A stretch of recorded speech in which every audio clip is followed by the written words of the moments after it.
Bonjour mes chers frères, que la grâce et la paix de notre Seigneur Jésus soient sur chacun de vous et sur votre famille également. Amen.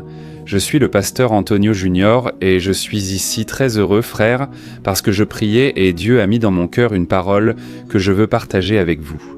Je sais que vous n'êtes pas ici par hasard, pas simplement parce que vous avez décidé de cliquer sur cette vidéo, mais parce que Dieu a déjà un but dans votre vie. Vous n'avez pas été créé pour rien. Vous avez été créé pour la gloire de Dieu et il désire faire partie de votre vie. Dans Jean chapitre 15, verset 14, Jésus a dit ceci: « Vous serez mes amis, si vous faites ce que je vous ordonne. » Frères, la chose la plus importante dans la vie du chrétien est d'obéir à Dieu, de faire sa volonté, car sinon cela ne sert à rien. Frères, allez à l'église, chanter des louanges, montrer aux gens que nous avons une bonne conduite. Seul Dieu sait ce qu'il y a dans notre cœur. Seul Dieu sait si nous sommes prêts à renoncer à notre volonté. Pour faire la volonté du Père, je dis souvent qu'il est facile de connaître la volonté de Dieu, mais très difficile de renoncer à la nôtre pour accomplir la sienne. Je suis ici aujourd'hui, mes frères, parce que je suis le résultat des renoncements que j'ai faits auparavant, que je continue de faire jusqu'à aujourd'hui. Et cela a produit dans ma vie sans mesure. Parce que bien souvent, la bénédiction n'arrivera dans ta vie que le jour où tu renonceras à ta volonté pour faire la volonté du Seigneur. Amen. Je veux en parler aujourd'hui et partager mon témoignage. Je te demande juste de t'abonner à ma chaîne. Chaque jour, à 5h du matin et 6h du soir, je fais les prières du matin et du soir, ce qui a été une bénédiction. Frères, j'aimerais beaucoup être avec vous au quotidien et pour qu'on puisse discuter, parler des merveilles de Dieu. Mais je sais que la distance ne va pas nous empêcher. Chaque jour, je veux être ici, en priant pour toi, en oignant mes mains avec de l'huile, en intercédant pour ta vie, pour ta maison. Ayant déjà vu de nombreux miracles avec toi, ce ne sera pas différent. Reste en prière avec moi, d'accord? Prier un seul jour ou seulement le matin ne suffit pas. Prie aussi avec moi le soir. J'ai l'habitude de dire que lorsque tu mets Dieu en premier dans ta journée, et aussi au moment de dormir. Tout ce qui se passe au cours de cette journée contribue à ton bien. Alors il est très important que nous soyons en prière, et je sais à quel point il est difficile de prier seul, je sais à quel point il est difficile de chercher Dieu seul. Nous avons besoin, frères, de la communion avec les frères. Même à distance, Dieu nous a permis de vivre l'Église, de vivre cette communion ici sur Internet. Amen, gloire à Dieu, frères. Je veux lire avec vous un passage.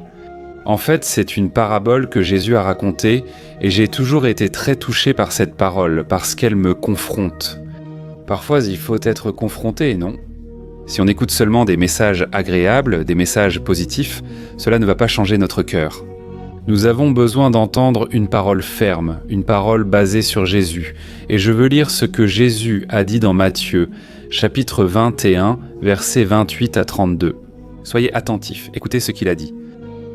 Un homme qui avait 2 fils dit à l'aîné « Mon fils va travailler aujourd'hui dans la vigne. » Mais le fils répondit « Je ne veux pas. » Finalement, il a changé d'avis et y est allé. Alors le père dit à l'autre fils « Vas-y, toi. » Et il répondit « Oui, Seigneur, j'y vais. » Mais il n'y est pas allé. Lequel des deux a obéi au père? Ils ont répondu « Le premier. » Alors Jésus expliqua « Je vous le dis en vérité.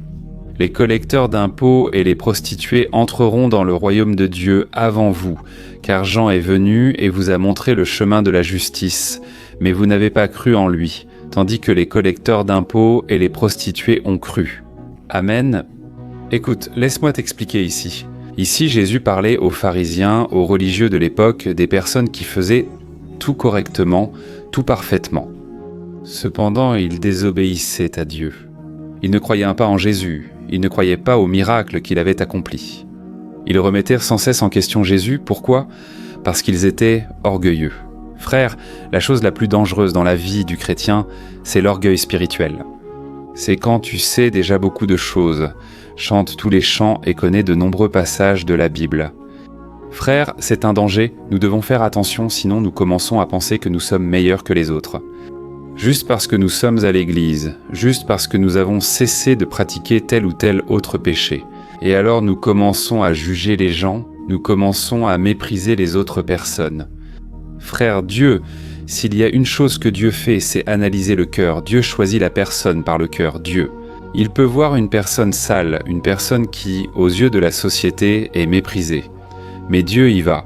Il voit le cœur et il tient à aller chercher cette personne où qu'elle soit. Je me rappelle que ce n'est pas moi qui ai choisi Dieu, mais Dieu qui m'a choisi lors de ma conversion. J'avais 18 ans, j'étais dans ma meilleure période, j'avais beaucoup de choses à vivre, beaucoup de projets.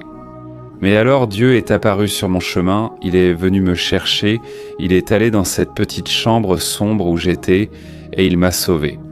Frère, j'ai découvert l'Évangile grâce à un cousin. J'ai déjà partagé ce témoignage ici, mais c'est juste pour te dire une chose. Ce message que j'ai commencé à entendre m'a confronté. Parce que le message de l'Évangile, c'est « Renonce à ta volonté pour faire la volonté du Père. Renonce à toi-même. Prends ta croix et suis Jésus. » Frère, j'ai entendu cette parole. Ça m'a bouleversé. Partout où j'allais, cette parole confrontait mon cœur et je réfléchissais. Je sais que je ne suis pas sauvé, car je fais beaucoup de mauvaises choses. Je suis pécheur et impur, et je le sais au fond de mon cœur. Je n'ai pas encore donné ma vie à Jésus, il n'est pas encore mon sauveur. Frère, toutes les personnes autour de moi pouvaient penser que je changeais de vie. Après tout, j'allais déjà à l'église. Cela faisait déjà plus d'1 mois que j'allais à l'église. J'avais déjà commencé à chanter des louanges et à aimer les prédications. Mais au fond de moi, je savais que je n'avais pas encore renoncé à ma volonté pour faire la volonté de Dieu. Et c'est alors que, lors d'une veillée de prière, j'étais là avec les frères, et j'ai entendu encore une parole forte qui a touché mon cœur. À ce moment-là, j'ai pris la décision et j'ai dit « Jésus, entre dans ma vie, change mon histoire, sors-moi de cette vie désordonnée dans laquelle je suis. » Je me suis repenti de mes péchés à ce moment-là, frère, c'est à cet instant que l'Esprit Saint de Dieu est entré dans mon cœur. Il a complètement changé ma vie, mon cœur. J'ai eu la paix pour la première fois de ma vie. J'avais déjà expérimenté de nombreux plaisirs de la chair, de nombreux plaisirs du monde, mais rien ne s'est comparé à ce moment où j'ai remis ma vie à Jésus. De la même manière, tu peux écouter toutes les prières chaque jour, le matin, le soir, et malgré cela, Dieu sait si tu t'es vraiment remis à lui ou non. Dès ce jour, frère, l'ennemi s'est levé puissamment. Ce ne fut pas facile.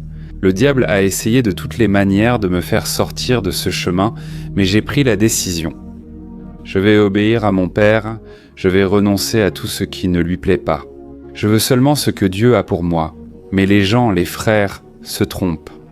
Ils pensent que renoncer à sa volonté, c'est ne plus pouvoir avoir de projet, c'est ne plus planifier sa vie, ne plus avoir de rêve, ça n'a rien à voir avec ça.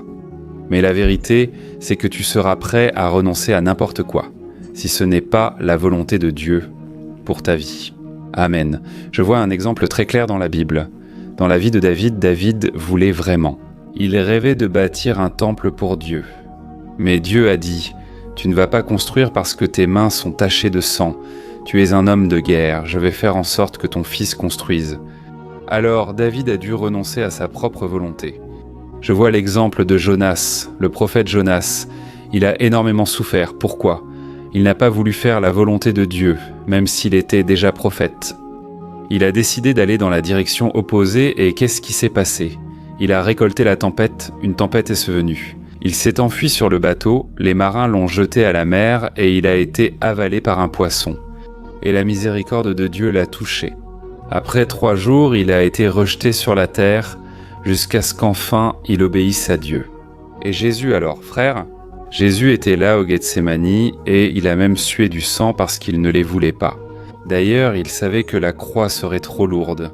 Jésus n'avait pas de péché, mais il savait que tous les péchés de l'humanité tomberaient sur lui et qu'il affronterait la pire douleur et la pire solitude de toutes. L'absence du Père parce que, pendant un bref instant, le péché est entré dans sa vie et Dieu a dû lui tourner le dos car Dieu n'a pas de communion avec le péché. Alors, frère, toutes ces personnes dont j'ai parlé ont dû obéir à Dieu, parce que cela en vaut la peine, frère. C'est la seule chose qui nous apporte satisfaction et sens à la vie. Beaucoup de gens prospèrent et gagnent beaucoup d'argent, tout semble aller bien, mais ils n'ont pas la paix. Pourquoi ? Parce qu'elles savent, au fond d'elles-mêmes, qu'elles ne se sont pas encore livrées à Jésus. Donc pour revenir à la parabole, Jésus parle aux pharisiens, aux religieux. Et il a raconté cette histoire, disant qu'un père avait 2 fils.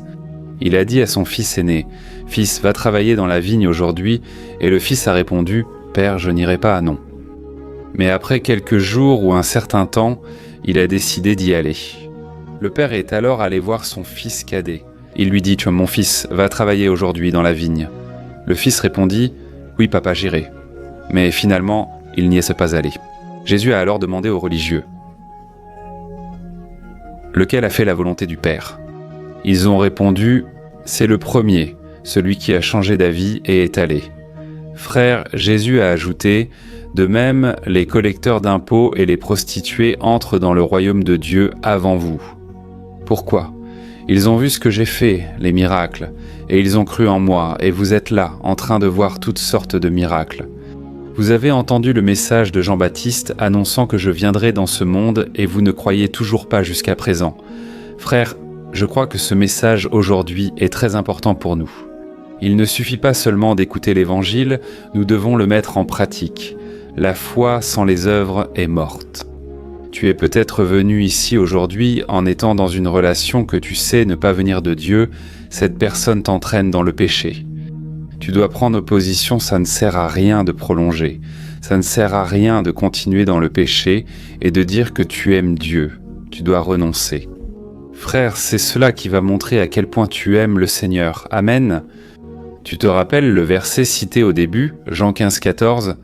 Jésus a dit « Vous serez mes amis si vous faites ce que je vous ordonne ». Frère, je veux être l'ami de Jésus, je veux être approuvé par Dieu. Ça ne sert à rien d'être seulement utilisé par Dieu. Quiconque utilise le nom de Jésus ou prêche la parole de Dieu est la bouche de Dieu. Mais je ne veux pas seulement être utilisé par le Seigneur, je veux aussi être approuvé, comme l'a dit l'apôtre Paul. Je frappe mon propre corps jour après jour, parce que je ne veux pas être désapprouvé par Dieu. Je veux être l'ami du Seigneur. Et si toi aussi tu veux être l'ami de Dieu, écris ici dans les commentaires « Je veux être l'ami de Dieu, j'en suis sûr ». Frère, c'est un nouveau temps aujourd'hui. Si tu es prêt maintenant à faire la volonté du Père, Amen, je veux alors prier pour ta vie, pour ta maison. Et je vais vous dire une chose, il n'y a rien de meilleur que d'être ami de Dieu, de marcher en sécurité dans la lumière, de profiter de la communion avec le Seigneur. Cette chanson d'Adhémar de Campos, je l'aime beaucoup et elle m'inspire à vouloir être ami du Seigneur. C'est une paix inexplicable, c'est une présence, c'est une joie de pouvoir être en communion avec Dieu. En même temps, je sais que beaucoup d'entre vous sont dans le péché et sont attachés aux choses de ce monde. Cela ne signifie pas forcément donner ta vie aujourd'hui à Jésus. Tu vas recevoir une force tellement incroyable que tu ne pécheras plus jamais. Ce n'est pas ça. Mais chaque jour, le Saint-Esprit va commencer à travailler dans ta vie. Il va te fortifier. Et au fur et à mesure que tu t'abandonnes, que tu dépends du Seigneur, que tu lui demandes de t'aider au moment de la tentation, de l'épreuve, alors tu verras le Seigneur te délivrer, le Seigneur te fortifier de plus en plus contre le péché. Amen. Je vais étendre mes mains ici et je veux que tu fermes les yeux maintenant et je veux prier pour toi en ce moment. Prions, frères.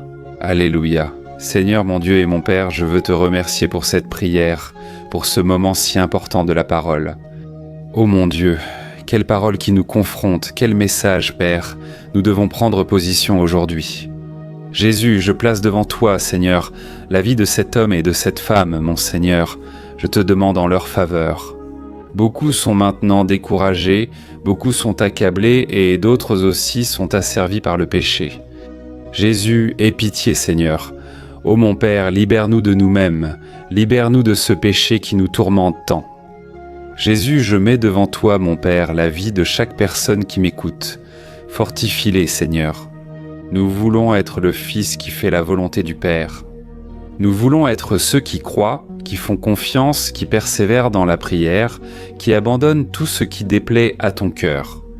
Ô mon Dieu et mon Père, j'étends mes mains maintenant, et je te demande de guérir les blessés de l'âme, ces personnes qui sont frustrées, mon Père, cette jeune fille qui se sent seule, isolée, parce qu'il semble que personne ne lui accorde d'importance, qu'il n'y a personne dans le monde qui se soucie d'elle. Jésus, prends cette femme dans tes bras, mon Père. Cet homme aussi, qui se sent vaincu parce qu'il se sent aussi seul, il pense que personne ne le valorise. Seigneur mon Dieu, il y a tant de personnes, Père, qui ont besoin d'aide, tant de demandes de prière. Seigneur, je mets devant toi, mon Père, chaque besoin, chaque intention de prière, chaque personne qui demande, Père, un miracle. Jésus, intervient, Seigneur, apporte ta provision, Seigneur, afin que nous puissions glorifier ton nom, mon Dieu, au milieu de cette génération si corrompue. Nous voulons être des personnes saintes, des personnes qui vivent une vie consacrée, une vie de sainteté. Aide-nous, Jésus, à rompre avec des amitiés, avec des relations, avec tout ce qui nous a fait du mal et nous a éloignés de ta présence. Et surtout, mon Père, que le Seigneur nous donne la force, mon Dieu, de résister au mal, au péché. Nous voulons avoir la force de dire non à Satan et à ses tentations. Seigneur Jésus, je remets ma vie entre tes mains, ainsi que la vie de mes frères, et je te demande, oins-nous de la tête jusqu'à la plante des pieds, en apportant la guérison physique, la guérison émotionnelle. Seigneur, accomplis ton œuvre complète aujourd'hui, et ton nom, mon Dieu, sera glorifié à travers nous. Et que notre famille, nos amis, nos proches reconnaissent que tu es Dieu, que Jésus est le Seigneur et Sauveur, le seul digne d'être adoré en étant témoin des miracles que tu as accomplis dans nos vies. Seigneur Jésus, je consacre cette prière et je te demande de sceller ta bénédiction. Répands ta bénédiction, Jésus, sur chacun de nous.